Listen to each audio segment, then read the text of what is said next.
A confluência ela é a arte de multiplicar confirmações de entradas, tá? O que isso quer dizer, Fabrício? Isso quer dizer que a confluência é quando você vai utilizar várias análises que têm a mesma base de fundamento para poder fazer uma operação.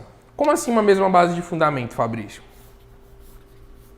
Seguinte, não adianta você utilizar a confluência, que é, por exemplo, usar uma, duas, três ou quatro análises para confirmar uma entrada, se elas têm fundamento diferente. Por exemplo, tem gente que opera com probabilidade, como o Ronald Coutrinho, ele opera com probabilidade.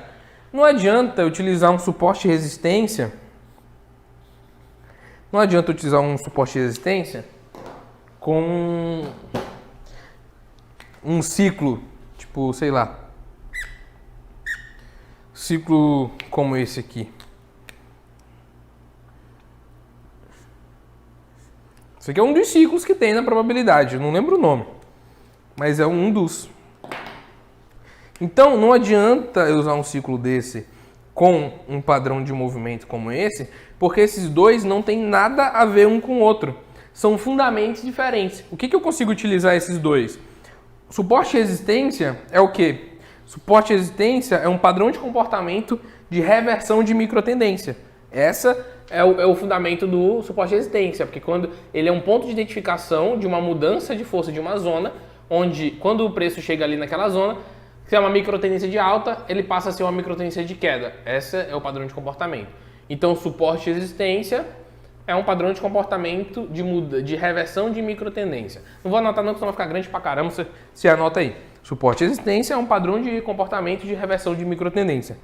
A gente tem indicadores que fazem a análise desse mesmo padrão, que é o RSI estocástico.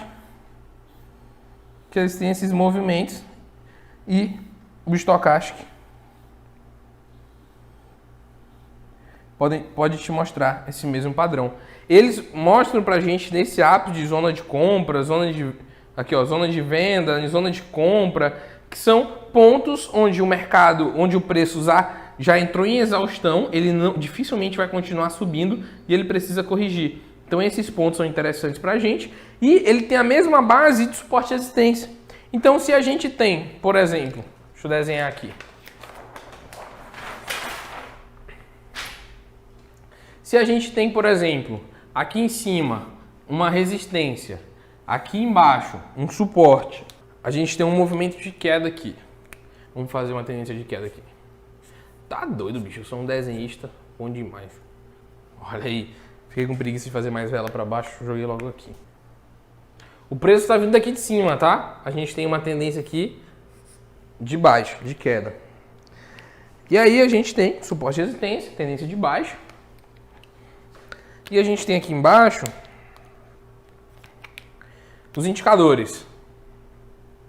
Onde a gente tem aqui uma zona de sobrevenda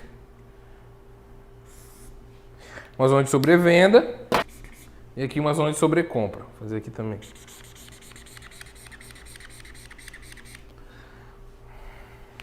E aí aqui a gente tem o RSI e o estocástico trabalhando aqui, ó.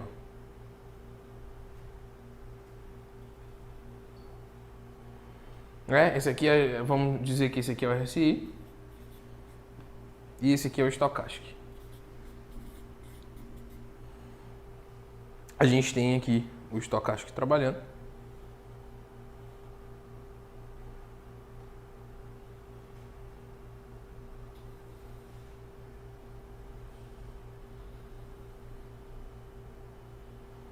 Ó, tu é doido, desenho muito bem. Até aqui, um momento de cruzar. Legal. Então a gente tem aqui, ó, movimentos onde a gente tem um movimento de queda. O que a gente tem de confluência aqui? Eles têm a mesma base de análise. A gente tem aqui, ó, primeiro, o mais importante de todo, a gente tem uma tendência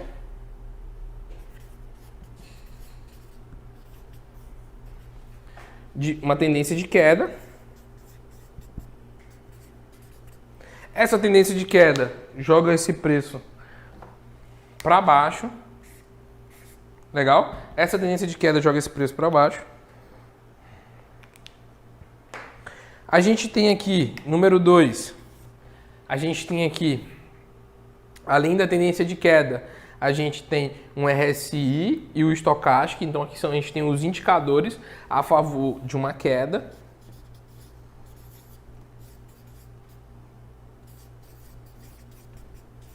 A gente tem os indicadores aqui indicando também uma queda.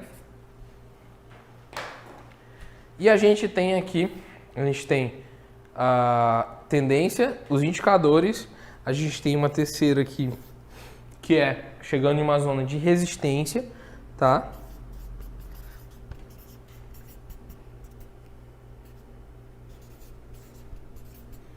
A gente chegou em uma zona de resistência, onde a gente consegue jogar esse preço aqui para baixo também. Então até agora a gente tem 3. Vamos ver. O primeiro que acertar a quarto indicador que está jogando esse preço para baixo leva todos os papéis da aula de hoje. O primeiro que acertar. O quarto indicador, tem uma quarta indicação que está jogando esse preço para baixo. E aí eu quero saber quem disser, o primeiro que disser vai levar todos os papéis da aula de hoje. Todas as anotações da aula de hoje. É padrão de vela, ou leitura de vela, ou então pode falar sobre martelo invertido, ou estrela cadente aqui. Qualquer um desses está certo, tá? Que é aqui o padrão de comportamento que a gente está vendo, o pavio. O pavio não é um indicador. A formação, porque assim, se a gente tem aqui, o pavio não é um indicador. Eu vou já dizer quem é que acertou aqui. Mas ó, se eu tenho um comportamento, chego nessa zona aqui e a vela é desse jeito, ó.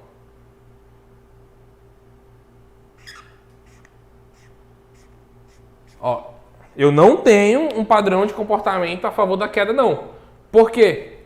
Porque ele recuou, rompido, e tem o pavio aqui em cima.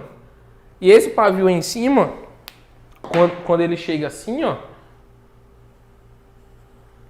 E aí, quando ele chega assim, geralmente é porque só teve uma pequena ação de uma massa vendedora que pode jogar esse preço, que não teve força e pode continuar jogando esse preço para cima.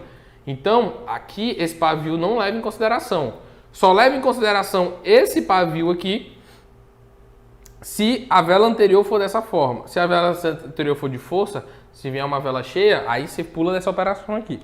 E a última confirmação que a gente tem aqui é leitura de vela, que também jogou esse preço aqui para baixo. Deu para entender até agora? Deu para entender aqui o que é confluência? Conseguir usar análise de mesmo fundamento para conseguir tomar a decisão de fazer uma operação? Então não é só chegar e fazer as operações, por exemplo, chegou em todo suporte eu vendo, não chegou toda resistência eu vendo. É você conseguir entender que existem sinais de entrada que vão dizer assim, ó, pode fazer a tua operação. E existem outros sinais que vão dizer que você não pode fazer a sua operação. Vamos supor que aqui é o contrário. Esquece esse movimento aqui. Esquece esse movimento aqui. Não liga para ele. E vamos dizer que isso aqui foi respeitado e voltou para testar aqui. E aí a gente vem com o movimento de uma vela aqui. Outra vela aqui. Né? Meu Deus, eu sou desenhista.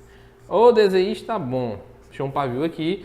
Né? Depois saiu de uma zona ali, é normal deixar um pavio, fez uma vela. Depois, ó, essa vela aqui veio arregaçando em uma vela de força. Em um momento como esse aqui, você vai vender, você vai comprar, porque aqui é uma resistência. Aqui, aqui é um suporte. Aqui é um suporte e aqui em cima uma resistência. Suporte é região de compra. Preço chegou aqui, a gente compra? Claro que não. Por que a gente não vai comprar? Porque a primeira coisa que a gente tem aqui, que a gente identificou, é uma tendência de baixa. Legal? A gente identificou uma tendência de baixa. A gente tem aqui, nesse exato momento, o seguinte. A gente tem uma tendência de baixa com duas velas de força perto do meu suporte. Isso quer dizer o que pra gente? A gente tendo essas duas velas de força perto do meu suporte, quer dizer pra gente que aqui ele com certeza, ou na verdade tem grande probabilidade, que no mercado não tem certeza, mas tem grande probabilidade dele continuar seguindo a tendência que ele já está vindo e romper o meu suporte. Por quê? Dentro de uma tendência de baixa, ele vai romper quase todos os meus suportes e vai respeitar as resistências. Por quê? Porque com uma resistência, uma região de venda e é a favor da tendência, é onde a massa mais forte vai entrar em ação, que é a favor da tendência quando o mercado está diluindo. Esses processos de correção esse processo de alta no meio de uma tendência de queda é só uma correção. Então o mercado corrige, chegou numa resistência, a massa vendedora fala, pô, já subiu o suficiente aqui, vamos continuar arrochando para baixo. E aí entra uma ação de uma massa vendedora e joga esse preço para baixo. Então se você tem uma tendência de baixa com com velas de força chegando próximo ao seu suporte, você não vende.